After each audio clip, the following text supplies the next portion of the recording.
আসসালামু আলাইকুম রহমাতুল্লাহ। প্রিয় দর্শক, এই পবিত্র মহরম মাসের আজ পবিত্র জুমার দিন, দিনে অথবা রাতে যে কোনো সময় পবিত্র কোরআনের তাওবা ইস্তেগফারের ছোট্ট দোয়াটি অন্তত 100 বার পড়ুন এবং ছোট্ট একটি দুরূদ শরীফ অন্তত 100 বার পড়ুন। বিনিময়ে আল্লাহ তাআলা আপনার প্রতি সন্তুষ্ট হয়ে যাবেন। জীবনের সকল গুনাহ আল্লাহ তাআলা মাফ করে দিবেন। বিপদ মুসিবত দূর হয়ে যাবে। গায়েবীভাবে আল্লাহ তাআলা আপনাকে সাহায্য করবেন, গায়েবী রিজিক দান করবেন, মনের আশা পূরণ হবে, সকল দোয়া কবুল হবে ইনশাআল্লাহ। প্রিয় দর্শক, আজকের এই ভিডিওতে জুমার দিনের গুরুত্ব, ফজিলত ও জুমার দিনের গুরুত্বপূর্ণ কিছু আমল সম্পর্কে আলোচনা করব। সেই সাথে এমন একটি দুরূদ সম্পর্কে জানিয়ে দিব, যেই দুরূদ শরীফ মাত্র একবার পড়লে 70 জন ফেরেশতা আমল নামাই 1000 দিন পর্যন্ত নেকি লিখতেই থাকবে। সুতরাং গুরুত্বপূর্ণ ভিডিওটি না টেনে সম্পূর্ণ দেখুন এবং আমাদের চ্যানেলের নতুন দর্শক হলে চ্যানেলটি সাবস্ক্রাইব করে পাশের বেল আইকনটি অল নোটিফিকেশন করে রাখুন। প্রিয় দর্শক, জুমার দিন বা শুক্রবার সপ্তাহের মধ্যে শ্রেষ্ঠ দিন। ইসলামের দৃষ্টিতে এই দিনের মর্যাদা বা ফজিলত অনেক বেশি। ফজিলতের কারণে এই দিনকে সাপ্তাহিক ঈদের দিন বলা হয়েছে। এ প্রসঙ্গে হাদিসে রয়েছে, হযরত আবু হুরায়রা রাদিয়াল্লাহু থেকে বর্ণিত আছে, তিনি বলেন, আল্লাহর রাসূল সাল্লাল্লাহু আলাইহি সাল্লাম বলেছেন, সূর্য উদিত হওয়ার দিনগুলোর মধ্যে জুমার দিন সর্বোত্তম। এই দিনে আদম আলাইহিস সালামকে সৃষ্টি করা হয়েছে। এই দিনে তাকে জান্নাতে প্রবেশ করানো হয়েছে এবং এই দিনে তাকে জান্নাত থেকে বের করা হয়েছে। অপর হাদিসে রয়েছে, নবীজি বলেছেন, জুমার দিন সপ্তাহের মধ্যে শ্রেষ্ঠ এবং তা আল্লাহ তাআলার নিকট অধিক সম্মানিত। প্রিয় দর্শক, জুমার দিনের অন্যতম গুরুত্বপূর্ণ আমল হচ্ছে জুমার নামাজ আদায় করা। জুমার নামাজের নির্দেশ দিয়ে আল্লাহ তাআলা পবিত্র কোরআনে বলেন, হে মুমিনগণ, জুমার দিনে যখন নামাজের আজান দেওয়া হয় তখন তোমরা আল্লাহর স্মরণে দ্রুত ছুটে যাও এবং বেচা কেনা বন্ধ করো। এটা তোমাদের জন্য উত্তম যদি তোমরা বুঝো। জুমার নামাজের মাধ্যমে গুনাহ খাতা মাফ হয়।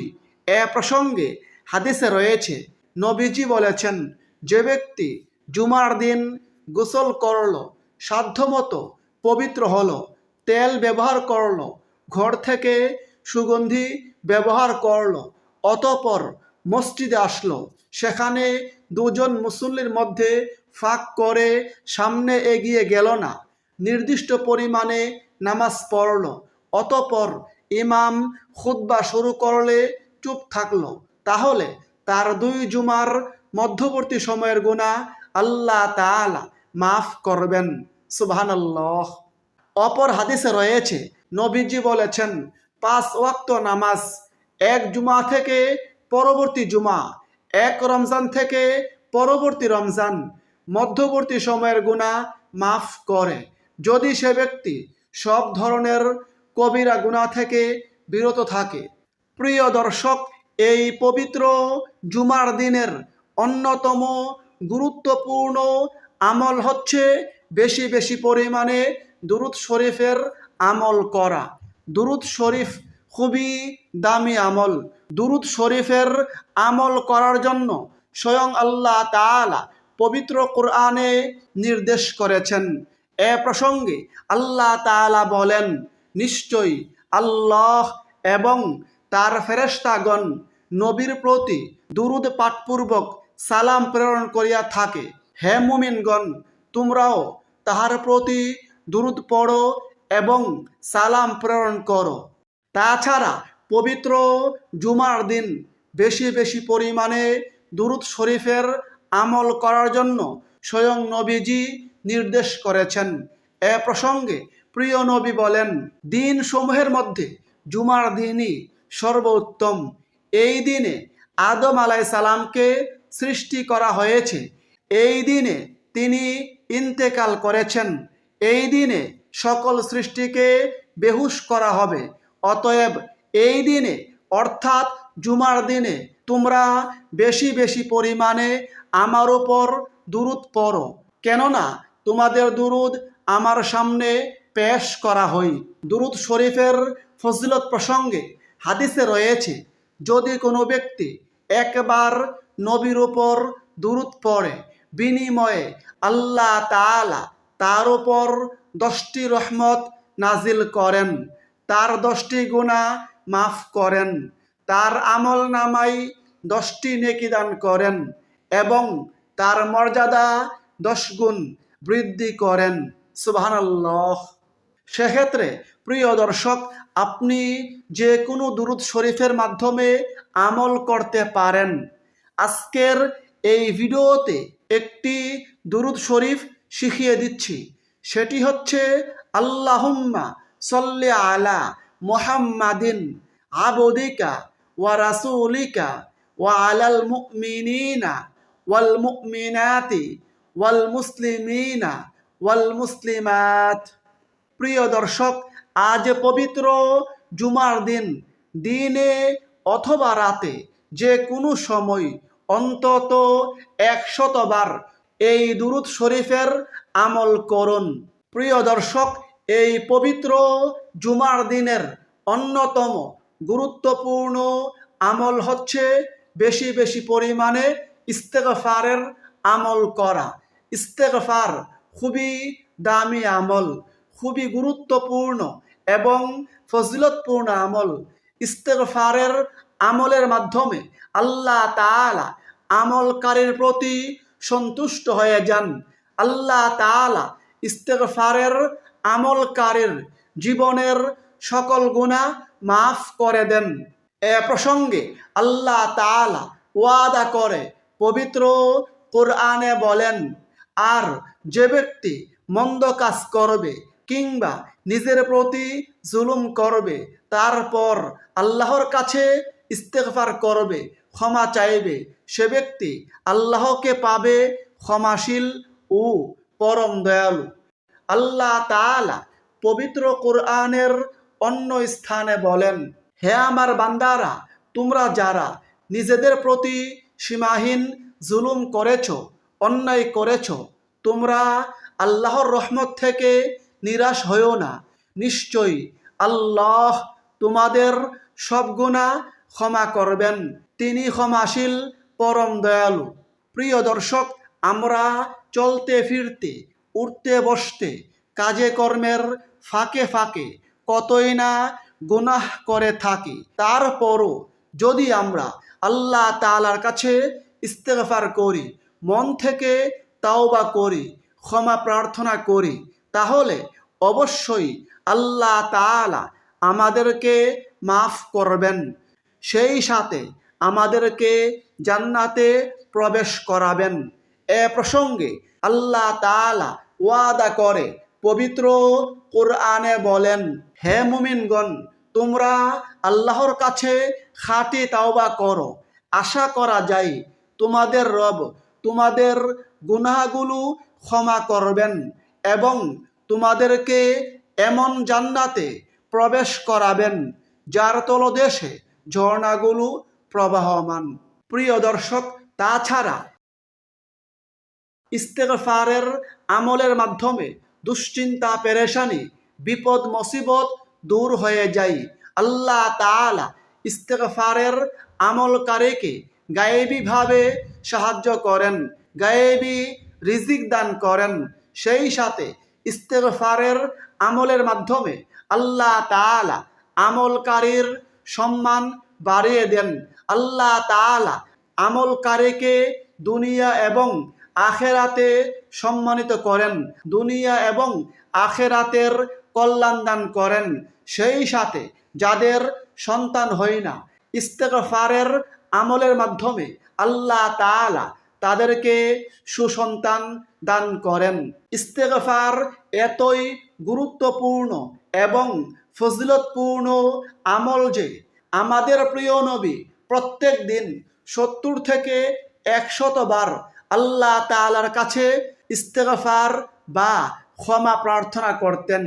এ প্রসঙ্গে নবীজি বলেন, আল্লাহর শপথ, আমি প্রত্যেক দিন 70 বারে অধিক আল্লাহ তাআলার কাছে ইস্তেগফার বা ক্ষমা প্রার্থনা করি। অপর হাদিসে নবীজি বলেন, তোমরা আল্লাহর কাছে ইস্তেগফার করো, ক্ষমা চাও। আমি প্রত্যেক দিন 100 বার আল্লাহ তাআলার কাছে ইস্তেগফার বা ক্ষমা প্রার্থনা করি। প্রিয় দর্শক, একটু চিন্তা করুন, যেই নবী ছিলেন সম্পূর্ণ নিষ্পাপ, তিনি যদি দৈনিক এত পরিমাণে ইস্তেগফার বা ক্ষমা প্রার্থনা করে থাকেন, তাহলে আমাদের মতো গুনাহগারদের জন্য কি পরিমাণে ইস্তেগফার বা ক্ষমা প্রার্থনা করা উচিত।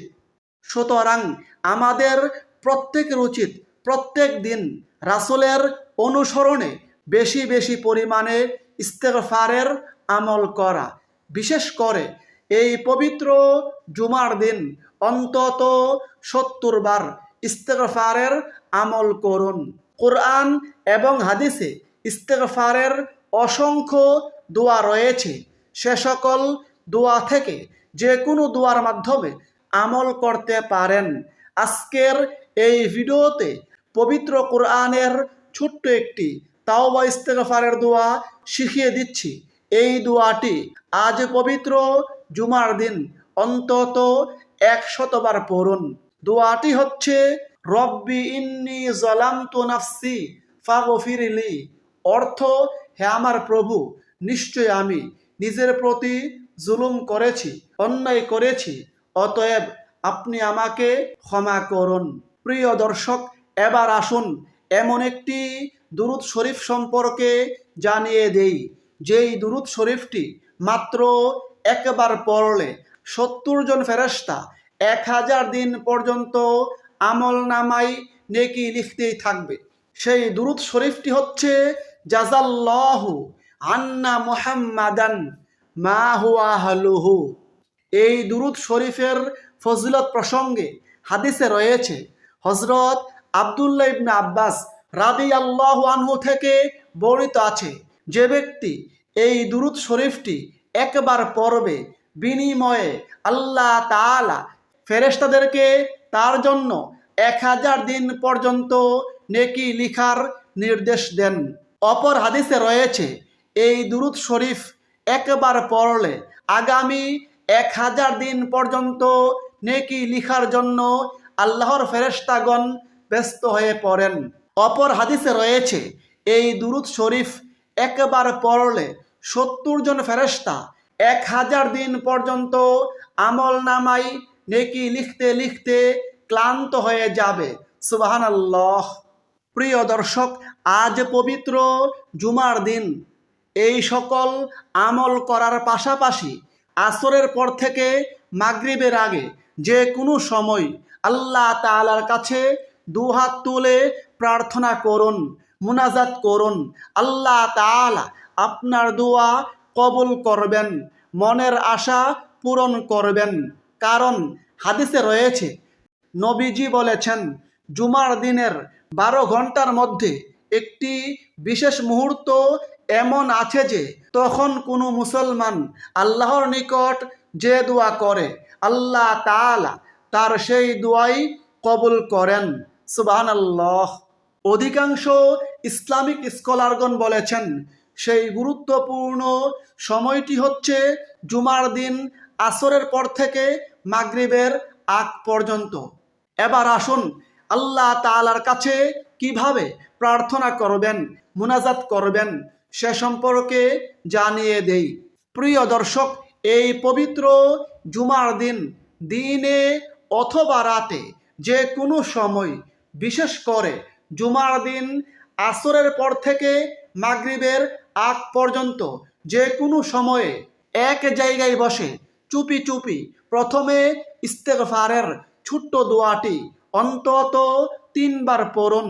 আস্তাগফিরুল্লাহ আল্লাযী লা ইলাহা ইল্লা হুয়াল হাইয়ুল কাইয়্যুম ওয়া আতুবু ইলাইহি।